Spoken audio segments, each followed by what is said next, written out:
Bienvenidos al estudio de la Palabra de Dios en esta oportunidad.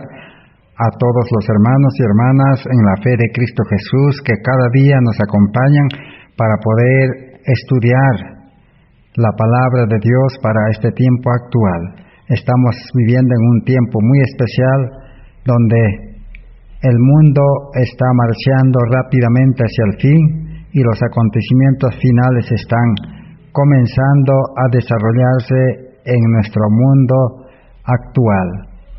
Por eso necesitamos comprender de que el tiempo es corto y necesitamos dedicar nuestra atención, nuestro tiempo, nuestro esfuerzo a concentrar nuestra vida para poder conocer el tiempo en que vivimos, el mensaje que necesitamos y el mensaje que debe ser llevado al mundo. Estamos ya terminando este estudio, El hombre, un santuario viviente, que es de la serie de justificación por la fe. Estamos en el estudio número 180, El justo vivirá por la fe. ¿Cómo es que el ser humano pecador, por la gracia de Dios, por la fe, aceptando la muerte de Cristo, la vida de Cristo, la resurrección y la intercesión, cómo es que el ser humano pecador arrepentido puede llegar a ser santo, justo, perfecto, bueno en todo sentido? Ese es el estudio que estamos realizando. Hoy vamos a terminar ya con lo poco que nos queda de este estudio del santuario y su aplicación a nuestra vida espiritual. Las gemas de la verdad. Realmente es una mina de oro donde estamos descubriendo todo el material preciado que necesitamos para nuestra vida cristiana espiritual en este tiempo. Estamos ya estudiando el santuario de Dios hoy en día está en el campo. Y la gran necesidad que tenemos de que Dios pueda hacer su obra en nosotros, si así nosotros decidimos y lo permitimos, si estamos dispuestos a renunciar a todo en esta vida, en este mundo, entonces Dios, por el poder de su gracia, de su Espíritu Santo, podrá trasladarnos al campo. El Espíritu de Dios abrirá camino. Y Dios tiene, dice ya, lugares preparados para cada hijo suyo, para sus siervos, para que puedan establecer un puesto de avanzada, de donde deberán, bajo el poder del Espíritu Santo, venir a las ciudades para dar el último mensaje de misericordia al mundo.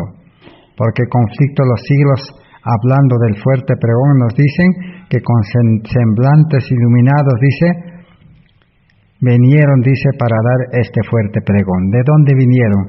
Entendemos que debe ser del campo, donde está el santuario de Dios. Y Cristo nos ha dejado el ejemplo. Nos hemos quedado estudiando la vida de Cristo. Deseado de todas las gentes, 49 nos decía, Jesús pasó su niñez y juventud en una aldea de la montaña. No había en la tierra lugar que no había resultado honrado por su presencia. Habría sido un privilegio para los palacios reales recibirle como huésped, pero Jesús pasó por alto las mansiones de los ricos, las cortes reales y los renombrados atrios del saber, para vivir en el oscuro y despreciado pueblo de Nazaret. Así que es admirable por su significado el breve relato de sus primeros años. La Biblia dice, y el niño crecía, fortalecíase y se henchía de sabiduría, y la gracia de Dios era sobre él. El crecimiento del niño. Así el verdadero cristiano, cuando nace, dice, a la vida espiritual, nace como un niño y tiene que crecer físicamente, mentalmente y espiritualmente. Y se fortalecía, dice, y se hinchía de sabiduría. Y la gracia de Dios era sobre él. El resplandor del rostro de su Padre Jesús crecía en sabiduría, en edad y en gracia para con Dios y con los hombres. Eso es lo que los evangelios nos declaran. La vida cristiana entonces es crecer en sabiduría por la gracia de Dios. Por eso el sabio Salomón escribió en Proverbios 4:18, la luz de los justos es como la luz de la aurora que va en aumento. Si uno realmente ha ingresado a la carrera cristiana por medio del pacto con Dios, entonces el crecimiento en la luz, en la sabiduría, en el conocimiento espiritual debe ser constante, cada día debe ser nuevo. Cada vez la luz tiene que ser nuevo, la palabra de Dios tiene que ser fresco. Cada vez tenemos que entender más y más claramente el Evangelio de salvación. Pero si solamente nos hemos quedado con un mensaje inicial y solamente estamos repitiendo, o los predicadores están repitiendo la misma cosa, eso quiere decir que no se ha nacido a la vida espiritual. Y el crecimiento debe ser, dice, de gracia para con Dios y los hombres. Su inteligencia era viva y aguda de Jesús. Tenía una reflexión y una sabiduría que superaban a sus años. Sin embargo, su carácter era de hermosa simetría. Las facultades de su intelecto y de su cuerpo se desarrollaban gradualmente en armonía con las leyes de la niñez. Deseado de todas las gentes, página 49.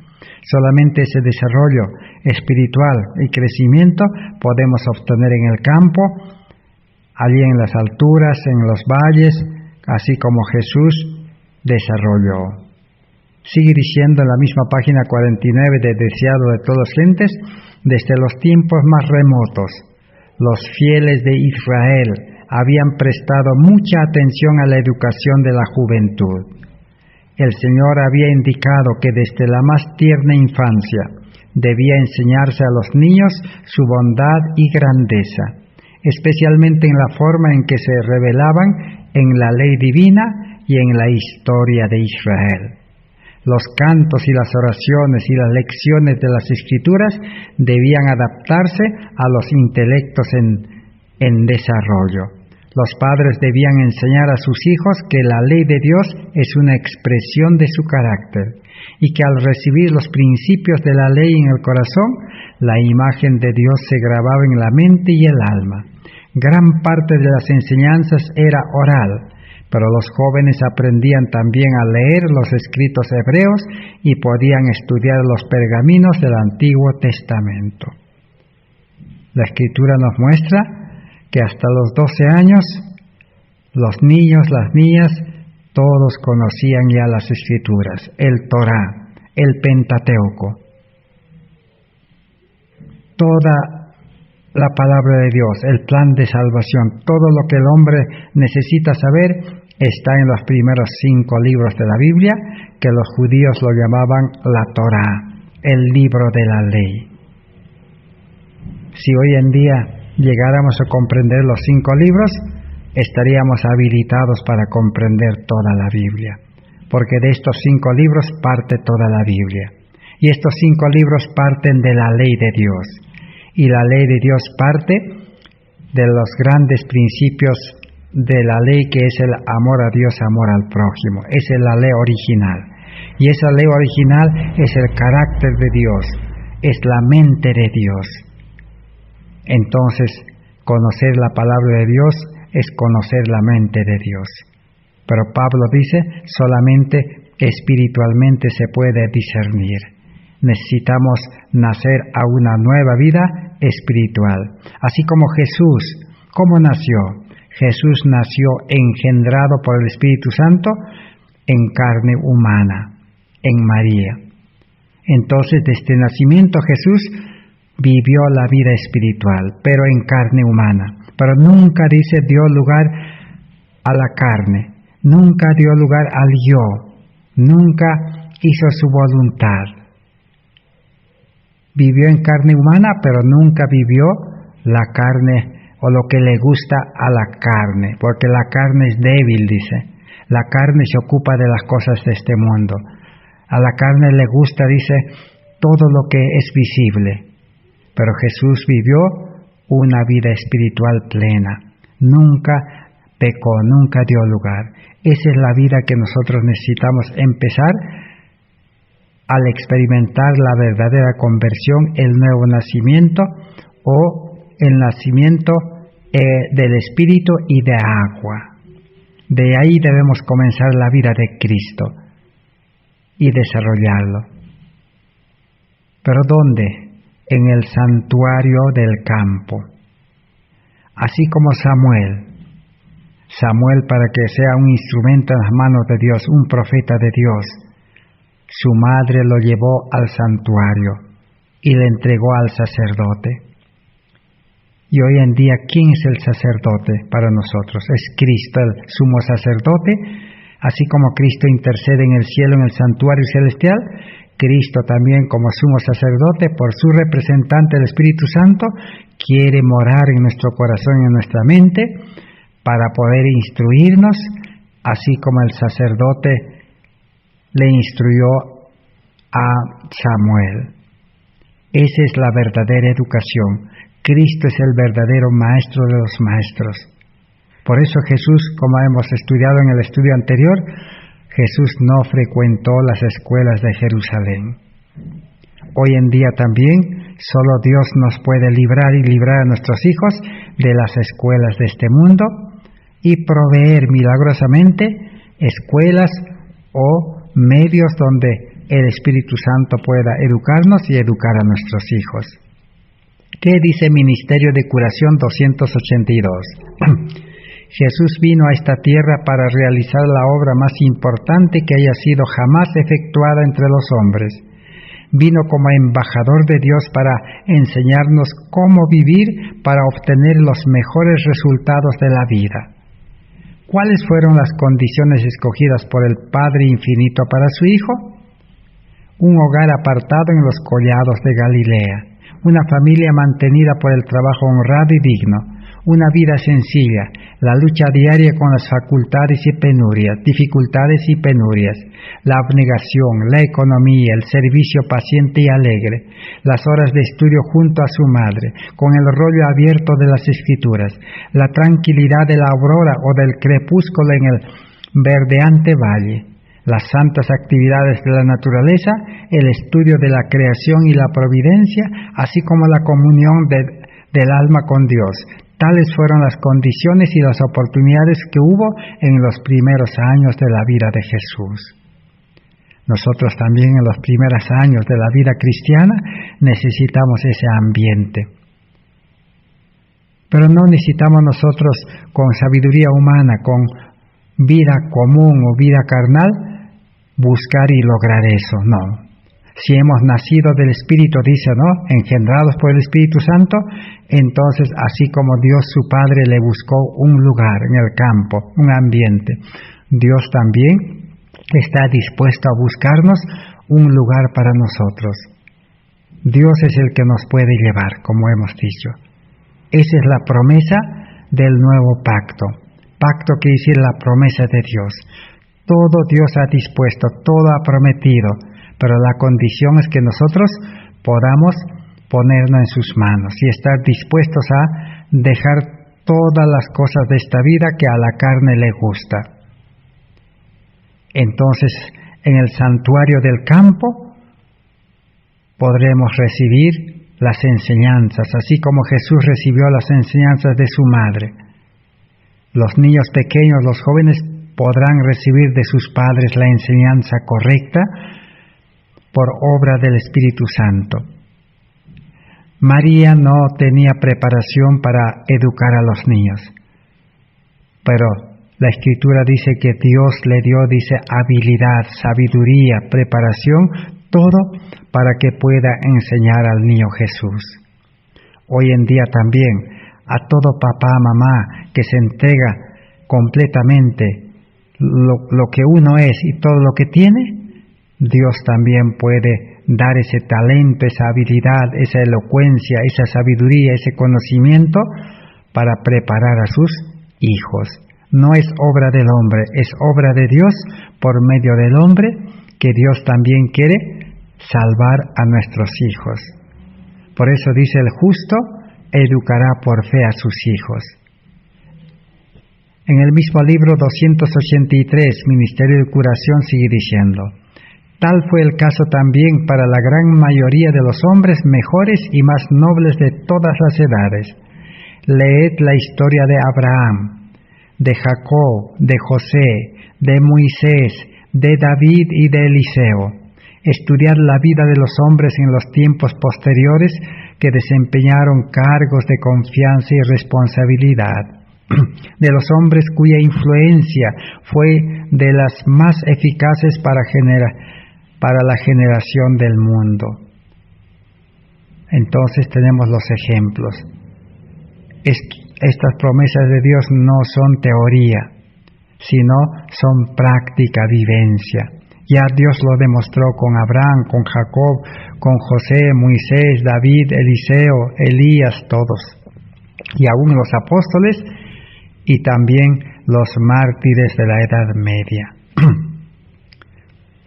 El mismo libro Ministerio de Curación sigue ilustrándonos la vida de Cristo, el cual debemos nosotros recibir. ¿Cuántos de estos hombres se criaron en humildes hogares del campo? Pocos supieron de lujos, no malgastaron su juventud en diversiones. Muchos de ellos tuvieron que luchar con la pobreza y las dificultades. Muy jóvenes aún aprendieron a trabajar, y su vida activa al aire libre dio vigor y elasticidad a todas sus facultades. Obligados a depender de sus propios recursos, aprendieron a luchar con las dificultades y a vencer los obstáculos, con lo que adquirieron valor y perseverancia. Aprendieron a tener confianza en sí mismos y dominio propio. Apartados en gran medida de las malas compañías, se contentaban con placeres naturales y buenas compañías. Sus gustos eran sencillos y templados sus hábitos. Se dejaban dirigir por principios y crecían puros, fuertes y veraces. Al ser llamados a efectuar la obra principal de su vida, pusieron en juego vigor físico, mental y buen ánimo, capacidad para idear y ejecutar planes, firmeza para resistir al mal, y todo esto hizo de ellos verdaderas potencias para el bien del mundo. Así Dios hace el milagro, hace su obra. Dios es el que providencia, es el que por milagro pone las condiciones y todo lo necesario para la educación en el campo. Pero generalmente el problema del cristianismo es falta de fe, incredulidad. Muchos exclaman y dicen: ¿dónde voy a educar a mis hijos en el campo? ¿Quién va a educar? Como si Dios no fuera maestro de los maestros, como si Dios nunca hubiera educado a los fieles en el tiempo antiguo. Es incredulidad. La Biblia nos demuestra fehacientemente de que Dios ya actuó con otros seres humanos como nosotros en el tiempo antiguo y hoy también lo puede seguir haciendo. El mismo libro Ministerio de Curación, página 284 dice: mejor que cualquier herencia de riquezas que podáis dejar a vuestros hijos será la dádiva de un cuerpo vigoroso, una mente sana y un carácter noble. Quienes comprendan lo que constituye el verdadero éxito de la vida serán sabios a su tiempo. Al establecer un hogar, recordarán las mejores cosas de la vida. En vez de vivir donde solo pueden verse las obras de los hombres y donde lo que se ve y se oye sugiere a menudo malos pensamientos, donde el alboroto y la confusión producen cansancio e inquietud, id a vivir donde podéis contemplar las obras de Dios. Hallad paz del espíritu en la belleza, quietud y solaz en la naturaleza. Descanse vuestra vista en los campos verdes, las arboleadas y los collados. Mirad hacia arriba, al firmamento azul, que el polvo y el humo de las ciudades nos oscurecen, y respirar el aire vigorizador del cielo, ir a donde, lejos de las distracciones y disipaciones de la vida de la ciudad, podáis dar vuestro compañerismo a vuestros hijos y enseñarles a conocer a Dios por medio de sus obras y prepararlos para una vida de integridad y utilidad. Ministerio de Curación, página 284. Sigamos entonces estudiando. Si hoy día se practicaran en el campo los principios de las leyes de Dios, concernientes a la distribución de la propiedad, cuán diferente serían la condición de la gente. En todas las épocas, la observancia de estos principios evitaría los terribles males provenientes de la opresión ejercida por el rico sobre el pobre y el odio de éste hacia aquel, al par que impediría la acumulación de grandes riquezas. Tendría a impedir la ignorancia y la degradación de decenas de miles de personas, cuyo mal pagado servicio contribuye a la acumulación de esas fortunas colosales. El campo es el lugar, entonces, que Dios, en su infinita sabiduría, ha provisto para sus hijos. Pero Satanás también para sus hijos, esclavos, ha provisto la vida de la ciudad, donde pocas personas, dice, se enriquecen y esclavizan a los que no tienen, y los que no tienen tienen que someterse. Esa es la obra maestra de Satanás para poder distraer, para poder separarlo de la vida del campo. Ahora vamos a continuar estudiando. ¿Qué significado tiene la nube de día y el fuego de noche sobre el santuario? Hoy en día, ¿cómo es que Dios sigue actuando como la nube de día y como fuego en la noche, si nosotros somos santuarios vivientes, ciertamente? La historia nos dice que mientras peregrinaban los israelitas bajo la dirección de Dios, Él se manifestaba de día en la columna de nube que descansaba sobre el tabernáculo, y de noche la columna de fuego que alumbraba. Tal era la garantía de que Dios seguiría guiándolos y ayudándoles si ellos querían andar en el camino de la obediencia a todos sus mandamientos, que no eran sino otra forma de mostrar el carácter de Dios. El fundamento de este carácter está basado en dos principios que Moisés reconoció en el momento cuando él pidió ver la gloria de Dios. ¿Cuál es el fundamento del carácter de Dios? Éxodos 33, 19, Éxodos 34, 6 al 8. Uno es la misericordia y el otro es la justicia. Dios al respecto dijo: yo haré pasar todo mi bien delante de tu rostro, le dijo a Moisés. Y el Señor pasó ante Moisés y proclamó: oh eterno, Dios compasivo y bondadoso, lento para la ira y grande en amor y fidelidad, que mantiene su invariable amor a millares, que perdona la iniquidad, la rebelión y el pecado, y no deja sin castigo al malvado, que visita la iniquidad de los padres en los hijos y los nietos hasta la tercera y cuarta generación. Al instante Moisés bajó la cabeza hacia el suelo y adoró. Allí están las dos características del carácter de Dios. Un Dios compasivo, misericordioso, perdonador, pero también, ¿qué hace? Que no deja sin castigo al malvado, al que rechaza su gracia, al que no acepta la salvación, y visita la iniquidad de los padres en los hijos hasta la tercera y cuarta generación. Quiere decir que todo pecado, toda falta, todo descuido, todo el mal que el hombre hace, no quedará sin castigo, sino que recibirá su recompensa. Todo lo que el hombre sembrare, eso también cosechará. Si el ser humano entendiera el carácter de Dios, entonces no se atrevería a vivir en vida carnal para seguir pecando, sino que renunciaría a su vida, como Pablo diría: miserable hombre de mí, con Cristo estoy juntamente crucificado.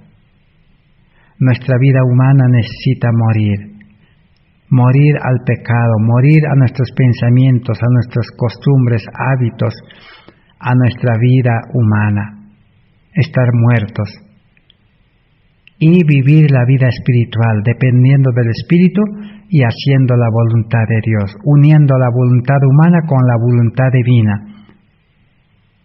Esa es la vida que Dios tiene provisto en el plan de salvación.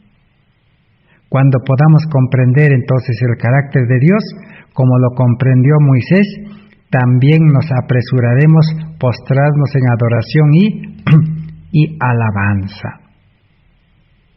¿Cómo podemos formar caracteres a la imagen de Dios? Los que reciben a Cristo mediante la fe serán considerados por el cielo como perlas preciosas por las cuales el mercader ha pagado un precio infinito, y los agentes humanos que encuentran a Cristo comprenderán que han hallado un tesoro celestial. Se sentirán ansiosos de vender todo lo que poseen con el fin de comprar el terreno que contiene ese tesoro. Al contemplar el amor de Dios, a medida que el plan de salvación se abre ante su vista, al comprender con mayor claridad el misterio de las condescendencias de Cristo, al ver el sacrificio que realizó por ellos, no encuentran nada que sea demasiado querido como para no abandonarlo por amor a Él. El gran secreto es renunciar a nuestro vestido haraposo, sucio y contaminado para poder recibir un vestido nuevo. Para un vestido nuevo Dios tiene preparado para el que nace como un niño a la vida espiritual, que es su carácter, su justicia. Y esa justicia está lleno de amor. Ahora sí, entonces dice, si nosotros tenemos ese amor de Dios en el corazón, esa vida espiritual, el carácter de Cristo, entonces ¿qué va a pasar? Estaremos, dice, gozosos, dispuestos a abandonar el mundo y todas las cosas que tenemos en el mundo. Entonces no es una orden arbitraria que Dios dice, deja las cosas de este mundo, deja todo, no. Sino que primero necesitamos aceptar a Cristo. Cristo dice, ven tal como eres, y yo voy a transformar tu corazón, yo te voy a dar un nuevo corazón, con la ley de amor en ese corazón, para que ahora el amor a Cristo te pueda hacer dejar todo. El que tiene el amor de Cristo, las cosas de este mundo ya no le interesan, ya no tiene gusto, ya no le llama la atención, ya no se ocupa en ellas, ahora se ocupa en las cosas del cielo. Porque Cristo nos dio el ejemplo. Cristo pagó, dice, un alto precio, dejó todo el cielo, se dedicó toda su vida, dice, para comprarnos con su sangre. Nosotros también nos debe costar el tesoro celestial, Cristo, abandonar todo, dice, por amor a Cristo. Así que el Señor del cielo reunió todas las riquezas del universo y las abandonó con el fin de comprar la perla de la humanidad perdida. No nos compró porque somos buenos, sino vio de que Él puede refinarnos, Él puede limpiarnos, Él puede darnos nueva vida. Y Él puede convertirnos con su poder salvador a un hombre santo, justo, bueno y poderoso. El Padre colocó todos sus recursos divinos en las manos de Cristo para que las bendiciones más ricas del cielo pudieran ser derramadas sobre una raza caída. Dios no podría haber expresado un mayor amor que el que demostró al dar al mundo a su Hijo de todo corazón. Este don le fue dado al hombre para convencerlo de que Dios no dejó de hacer nada de lo que podría haber hecho, ni se reservó cosa alguna, sino que derramó todo el cielo en un regalo infinito. La felicidad presente y la eterna del hombre consiste en aceptar el amor de Dios y en guardar sus mandamientos. Para cambiar de vida humana, carnal, de este mundo a una vida nueva, ¿qué necesita? Necesita, dice, aceptar el amor de Dios en nuestro corazón. Y ahora sí, podremos ser felices y guardaremos sus mandamientos y serán una delicia también. Cristo es nuestro Redentor. Esa es la palabra que se hizo carne y habitó entre nosotros. Cristo es la fuente en la cual podemos ser lavados y limpiados de toda impureza. Él es el sacrificio costosísimo que ha sido dado para reconciliación del hombre. El universo celestial, los mundos no caídos, el mundo caído y la confederación del mal no pueden decir que Dios pudiera hacer algo más de lo que ha hecho por la salvación de los hombres. Su don nunca podrá ser superado. Él nunca podrá demostrar una riqueza de amor más profunda. El Calvario representa su obra culminante. Le corresponde al ser humano responder a su gran amor, apropiándose de esta gran salvación que la bendición del Señor le ha hecho posible obtener. Debemos mostrar nuestro aprecio por el excelso don de Dios, haciéndonos partícipes de la naturaleza divina. Habiendo huido, dice, de la corrupción que está en el mundo por causa de la concupiscencia, hemos de demostrar nuestra gratitud a Dios, llegando a ser colaboradores de Jesucristo mediante la representación de su carácter al mundo. El Señor considera a las almas como perlas preciosas. Así que el cristiano llega a ser colaborador de Jesucristo.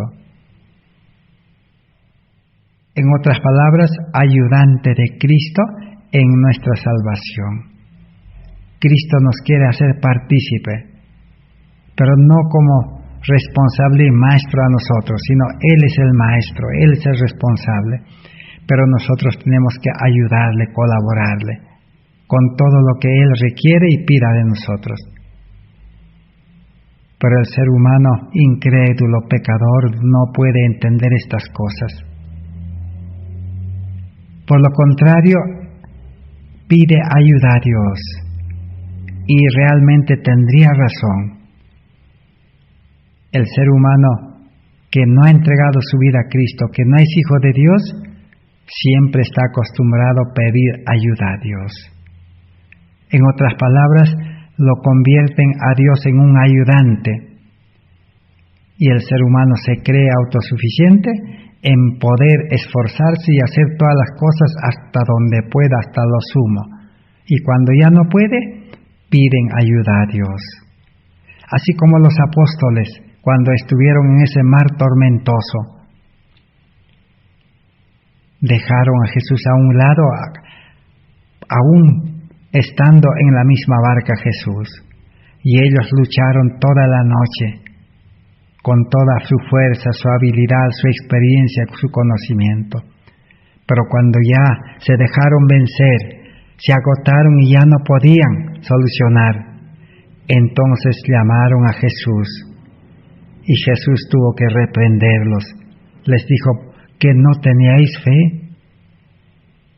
Jesús calmó la tempestad. Ese mismo Jesús, si lo aceptamos, dice, puede calmar la mayor tempestad de nuestro carácter, de nuestra conducta, de nuestro mal carácter. El ser humano es tormentoso, explosivo, colérico, de ira, vengativo, pero Dios lo puede calmar. Así que al exaltar a Cristo, Los ojos de los creyentes son ungidos para que puedan distinguir la relación que existe entre Cristo y la familia humana. Llegan a ser personas sabias y con humildad y mansedumbre a medida que la oportunidad se ofrece, les presentan a las almas probadas y tentadas la realidad sublime de la gracia salvadora de Dios. El Espíritu Santo los hace misioneros. Está escrito en inglés, Your Instructor, 17 de octubre de 1895. ¿Y cómo se manifiesta aquella gloria del santuario? En los santuarios humanos, santuarios vivientes. 2 Corintios 4:6 nos dice, porque Dios que mandó de las tinieblas resplandeciese la luz, es el que resplandeció en vuestro corazón, para que podamos conocer la gloria de Dios que brilla en el rostro de Cristo. La gloria de Dios es su carácter. Mientras Moisés se encontraba en el monte intercediendo fervorosamente con Dios, hizo la oración y dijo, te ruego que me muestres tu gloria. El Señor respondió, te haré pasar todo mi bien delante de vosotros y proclamaré mi nombre ante él. Tendré misericordia de quien yo quiera y seré clemente con quien yo quiera. La gloria de Dios en su carácter fue revelada entonces, que mantiene su invariable amor a millares, que perdona la iniquidad, la rebelión, el pecado y no deja sin castigo al malvado, que visita la maldad de los padres sobre los nietos hasta la tercera y cuarta generación. Ese carácter fue revelado por la gloria de Cristo, para que pudiera condenar al pecado con su propio ejemplo en la carne. Tomó sobre sí la naturaleza de carne de pecado. Constantemente contemplé el carácter de Dios. Constantemente reveló ese carácter al mundo. Cristo desea que sus seguidores revelen en su vida ese mismo carácter. Por eso Jesús en su oración, en San Juan 17, 22, 23, dijo,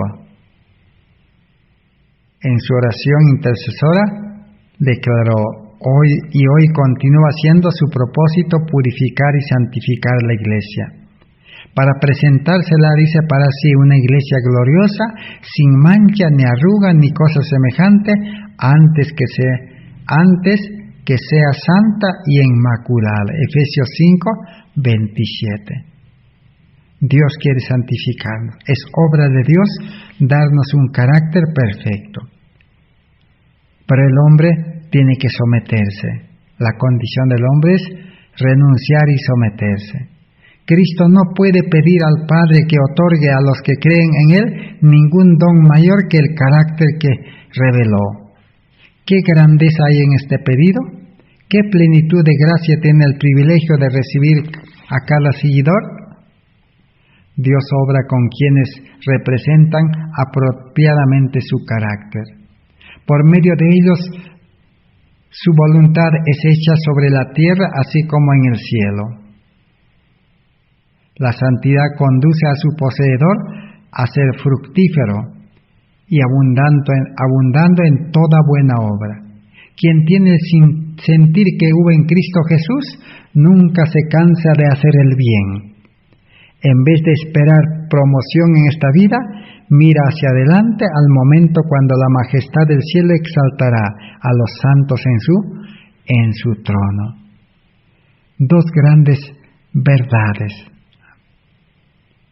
Si nosotros, dice, tenemos la santidad de Dios, seremos fructíferos en buenas obras. Necesita ser santo. Necesitamos tener el carácter de Cristo, el amor de Dios. ¿Para qué? Para producir frutos abundantes en buenas obras. Y si nosotros tenemos también a Cristo en nuestra vida, no nos cansaremos de hacer bien todos los días. ¿Por qué el cristiano profeso se cansa y se va al mundo a trabajar? Porque no tenemos a Cristo, no tenemos la santidad, no somos santos, no tenemos el Espíritu de Dios. los que tienen el Espíritu de Dios y los que son santos, entonces no se cansan y producen frutos. En vez de esperar promoción en esta vida, mira hacia adelante al momento cuando la majestad del cielo exaltará a los santos en su trono. Oh, ¿qué podemos apreciar más plenamente? El honor que Cristo nos confiere. Al cargar su yugo y aprender de Él, llegamos a ser como Él en aspiraciones, en humildad, mansedumbre, fragancia de carácter, y nos unimos a Él para dar alabanza y la honra y la gloria a Dios como supremo.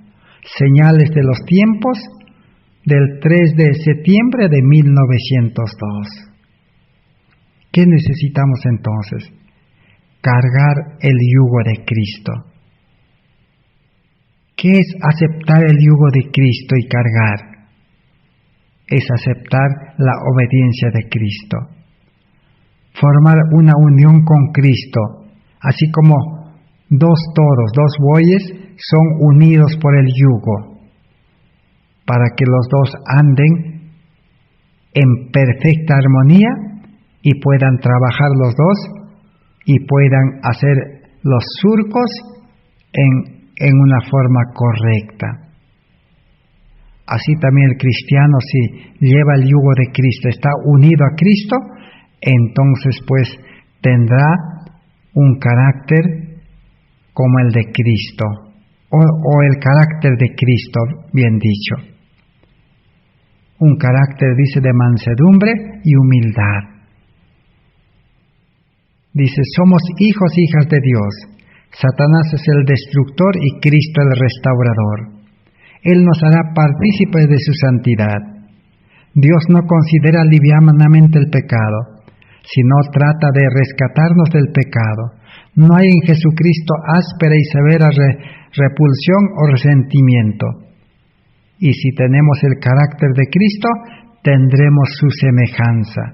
No se nos fuerza la santidad, sino que Él desea que imitemos su carácter, que lo admiremos puro, veraz, generoso y amante.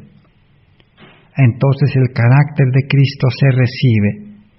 Y una vez recibido, ahora crece como un niño, desarrolla. El hombre carnal no puede mejorar su carácter. El hombre humano, el hombre común, con mente humana, sabiduría humana, no puede cambiar su carácter ni mejorar su vida como debe ser. Tiene que haber un nuevo nacimiento. Pero en el nuevo nacimiento, la vida es totalmente diferente. Los actos forman, dice, los hábitos, y los hábitos contribuyen al carácter. No hay temor de pasar por alto las cosas grandes, pero hay peligro de pasar por alto y valorar las cosas pequeñas. Dios es Dios de la totalidad del hombre, y las cosas pequeñas y esenciales, Él lo hizo todo, redimió a todos y debe ser servido en todo, y entonces lo bendecirá todo, alma, cuerpo, espíritu. Carta número 25 de 1895. ¿Cómo es que ahora entonces en nuestro carácter la misericordia y la justicia pueden amalgamarse, pueden confusionarse? Salmos 85:10, ahí está la base bíblica. El amor y la fidelidad se encontraron, la justicia y la paz se besaron.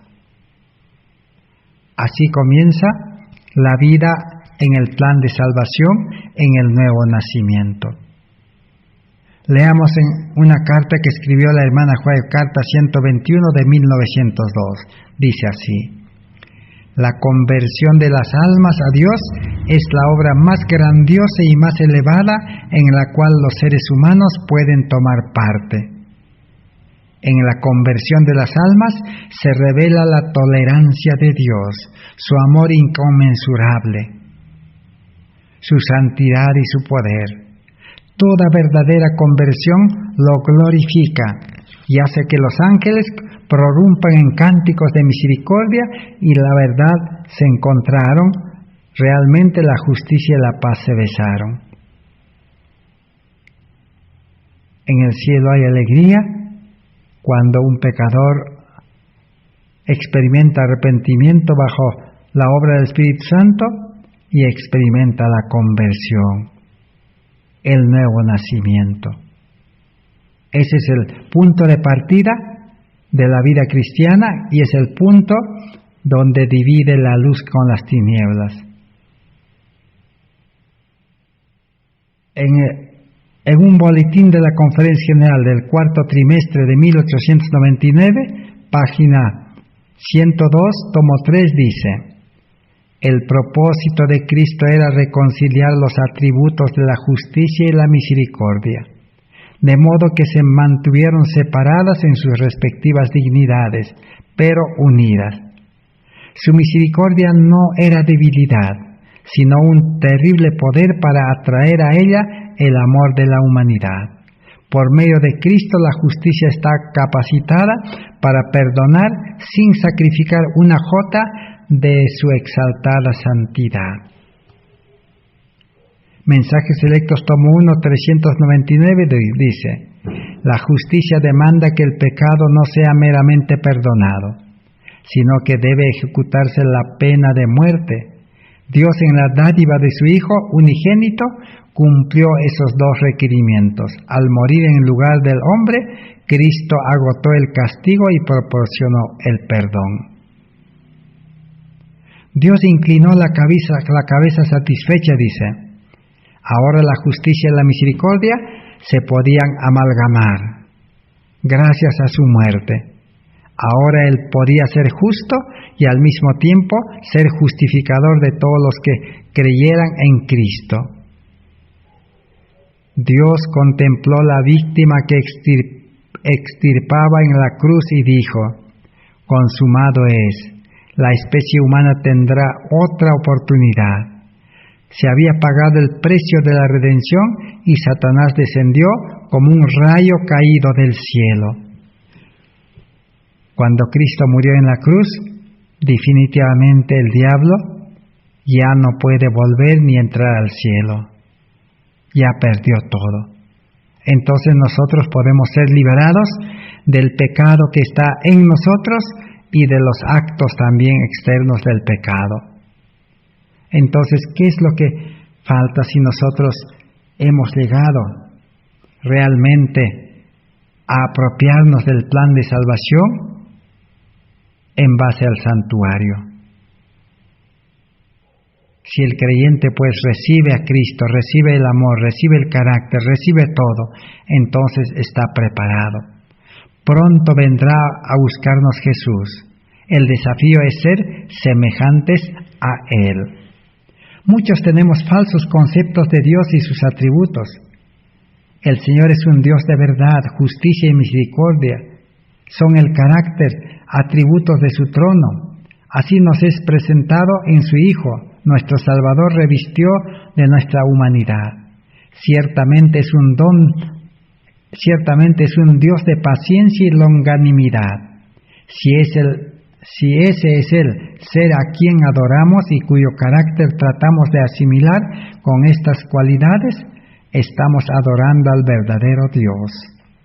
Por tanto, la tarea en esta vida para cada hijo de Dios, mientras tenga vida, es reflejar de manera plena y absoluta la imagen y la semejanza de Cristo, es decir, su carácter al mundo, para que la salvación de Dios pueda ser consumada y Él venga a reclamarlos como suyos a fin de trasladarnos a las mansiones eternas.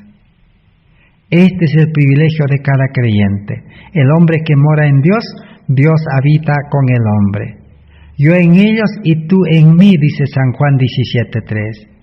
Caminar con Dios, tener el testimonio de que sus caminos le agradan, es una experiencia que no está revelada solamente para Enoc, Elías y los patriarcas, los profetas y los apóstoles y los mártires.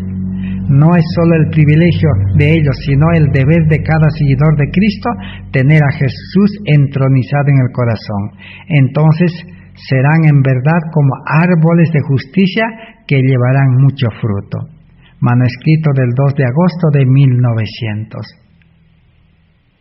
¿Y qué podemos recordar de la vida de Enoc? La vida justa de Enoc contrastaba notablemente con la de la gente impía que lo rodeaba.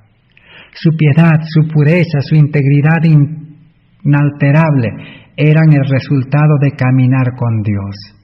Entonces, si uno camina con Dios, si Dios está en su corazón por el Espíritu Santo, entonces se manifestará en la vida de ese creyente la piedad, la pureza, la integridad, la santidad, la rectitud y deseo de hacer las buenas obras para hacer conocer a Dios. Mientras la maldad del mundo era el resultado del hecho de que caminaban con el engañador de la humanidad, nunca ha habido ni habrá una época de tinieblas morales tan densas como cuando Enoc vivió una vida de justicia irreprochable en este mundo. Testimonios para la Iglesia, tomo 7, 155 dice: si alguna vez un pueblo necesitó caminar con Dios como lo hizo Enoc, los adventistas del séptimo día necesitan hacerlo ahora, mostrando su sinceridad mediante palabras puras, limpias, llenas de simpatía y ternura y amor. Hoy en día necesitamos demostrar el carácter de Cristo. Entonces la justicia y la misericordia estaban apartadas, opuestas la una de la otra en el tiempo de Cristo, separadas por un enorme abismo. Por el Señor Jesús revistió su divinidad de humanidad y puso en evidencia en favor del hombre un carácter sin mancha ni contaminación. Plantó su cruz a la mitad del camino entre el cielo y la tierra y la convirtió en el medio de atracción que alcanzó ambos extremos, atrayendo tanto la justicia como la misericordia a través del abismo. Allí la justicia vio que uno igual a Dios recibía el castigo de toda injusticia y pecado. Con perfecta satisfacción se inclinó reverente ante la cruz diciendo: basta ya, o hecho es. Debido a la ofrenda hecha en nuestro favor, estamos en situación ventajosa. Hijos e hijas de Dios 245. El pecador separado por el poder de Cristo de la confederación del mundo se acerca a la cruz levantada y se postra ante ella. Entonces surge una nueva criatura en Cristo Jesús. Así que entonces cuando uno acepta, dice, llega al pie de la cruz, donde está Cristo, con todas sus cargas, tal como es su vida, y entrega a Cristo su vida y todas sus cargas, todas las ocupaciones, los afanes, entonces dice, surge una nueva criatura en Cristo Jesús. El pecador es limpiado y purificado, y se le da un nuevo corazón. La santidad descubre que no tiene nada más que pedir. Es un varón santo, un niño santo que nace para crecer y desarrollar en la vida cristiana. Esta es nuestro tiempo de gracia, dice. Se nos coloca bajo la disciplina y el gobierno de Dios para formar caracteres y adquirir hábitos para la vida superior.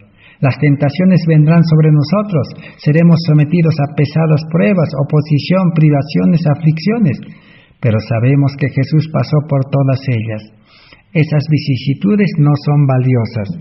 Las ventajas de ningún modo se restringen a esta corta vida. Llegan a los siglos eternos. Todas las escenas de esta vida en la que debemos efectuar una parte han de ser cuidadosamente estudiadas, pues son una parte de nuestra educación para el reino de los cielos. Entonces, en resumen, la misericordia y la verdad se han unido a Cristo y la justicia y la paz se han abrazado. Cuando contempléis el trono de Cristo ofreciendo vuestro arrepentimiento, alabanza y agradecimiento a Dios, perfeccionaréis el carácter cristiano y representaréis a Cristo ante el mundo, invitaréis a Cristo y Cristo habitará en vosotros. Ahora, una vez reproducida el carácter de Cristo, ¿qué hará Cristo? Cristo vendrá, dice, a buscarnos, a llevarnos al cielo. Por eso, Palabras de Vida 47 nos dice: Todo cristiano tiene la oportunidad no solo, dice, de esperar la venida de Cristo, sino de apresurar su venida. Si todos los que profesan el nombre de Cristo llevaran fruto para su gloria, cuán prontamente se sembraría en todo el mundo la semilla del Evangelio y rápidamente maduraría la gran cosecha final y Cristo vendría para recoger el precioso grano. Cuando el fruto fuere producido, luego se mete la hoz porque la siega es llegada. Cristo espera con un deseo anhelante la manifestación de sí mismo en la Iglesia. Cuando el carácter de Cristo sea perfectamente reproducido en su pueblo, entonces vendrá Él para reclamarlos como suyos. Palabras de Vida, página 47. ¿Qué está esperando Cristo para venir entonces? Que el carácter en los creyentes sea como de Él, perfecto. Entonces, mediante la proclamación del Evangelio al mundo, está a nuestro alcance apresurar la venida de nuestro Señor. No solo hemos de esperar la venida de Cristo, sino apresurarla. Dos condiciones: el carácter de Cristo en el creyente y predicar el Evangelio, para que termine el mundo y Cristo venga. Con el objeto de destruir el pecado y sus resultados, dio a su Hijo amado y nos permite que por la cooperación con Él acabemos con esta escena de miseria y de pecado en el ser humano y en el mundo. El hecho de mantener nuestra mente en las escenas del gran día de Dios, cuando todo será revelado, tendrá un efecto sobre nuestro carácter. Un hermano me dijo: hermana White, ¿cree usted que el Señor vendrá dentro de 10 años? ¿Qué diferencia hay para usted si Él viene dentro de 2, 4 o 10 años? Pues dijo él: si supiese que el Señor viene en 10 años, creo que haría algunas cosas en forma diferente a como las hago ahora. ¿Qué haría usted?, le dijo. Oh, dijo él, vendería mi propiedad y comenzaría a investigar la palabra de Dios y trataría de advertir a la gente y conseguir que se preparen para su venida, y le suplicaría a Dios que yo pudiese estar listo también para encontrarlo. Luego le dije: si usted supiese que el Señor no viene hasta aquí 20 años, ¿viviría en forma diferente? Él propuso: creo que sí.